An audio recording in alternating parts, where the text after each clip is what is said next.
كشوق الليالي لضوء القمر، كعشق اليبابي لقطر المطار. مجيء وفي راحتينا الضياء، نقاء وحبا لكل. بسم الله والحمد لله وصلى الله وسلم وبارك على رسول الله. اليوم بتاريخ 20/12/2022 أكرمنا الله سبحانه وتعالى أن تم شراء 8 طن حطب مقدمة من الأخ أبو خالد جزاه الله خيرا وأحسن إليه.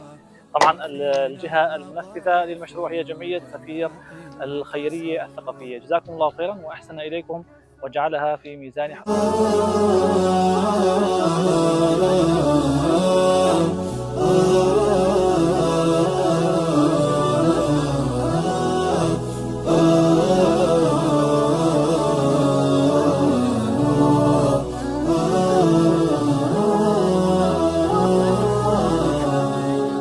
وطفل فقير طواه الأسى، ينام وفي مقلتي الضجر.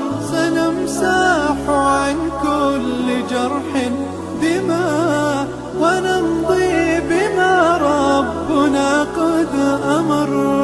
وطفل فقير طواه الأسى، ينام وفي مقلتي الضجر. سنمسح عن كل جرح دماء، ونمضي بما ربنا قد أمر.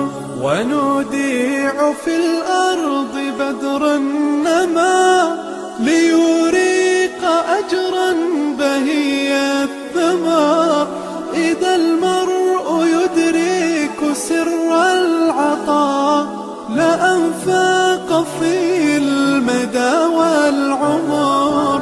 ونوديع في الأرض بذرا نما، ليريق أجرا بهي الثمر. إذا المرء يدرك سر العطاء، لأنفاق في المدى والعمر. لأنفاق في جرح. بسم الله الحمد لله وصلى الله وسلم وبارك على رسول الله. اليوم بتاريخ 21/12/2022 أكرمنا الله سبحانه وتعالى بأن قدمنا مادة الحطب لأحد مخيمات الداخل السوري، طبعا مخيم العباسية قريب من معرة مصرين. جزاكم الله خيرا وأحسن إليكم. طبعا الحطب مقدم من الأخ أبو خالد جزاه الله خيرا وأحسن إليه. الجهة المنفذة هي جمعية سفير الخيرية. طبعا العدد المستفيد 75 عائلة، كل عائلة كيسين. السلام عليكم ورحمة الله وبركاته. نشكر جمعية سفير الخيرية على تقديمتها لمادة الحطب لأخواننا المهاجرين في الشمال السوري. نشكرهم جزيل الشكر والله يعطيهم العافية ويجزيهم الخير. السلام عليكم ورحمة الله وبركاته. نحن بنشكر جمعية سفير الخيرية على تقدمة مواد الحطب للتدفئة للاجئين السوريين شمال إدلب. نحن بنشكر الجمعية الخيرية جمعية سفير على إعطائها لنا حطب أيام البرد والشتاء. كثر الله خيرهم وخير كل إنسان بيعطي خير. كل الشكر إلى جمعية سفير الخيرية على ما قدمته لنا من مواد تدفئة. الله يجزيكم الخير ويجعلها في ميزان حسناتكم.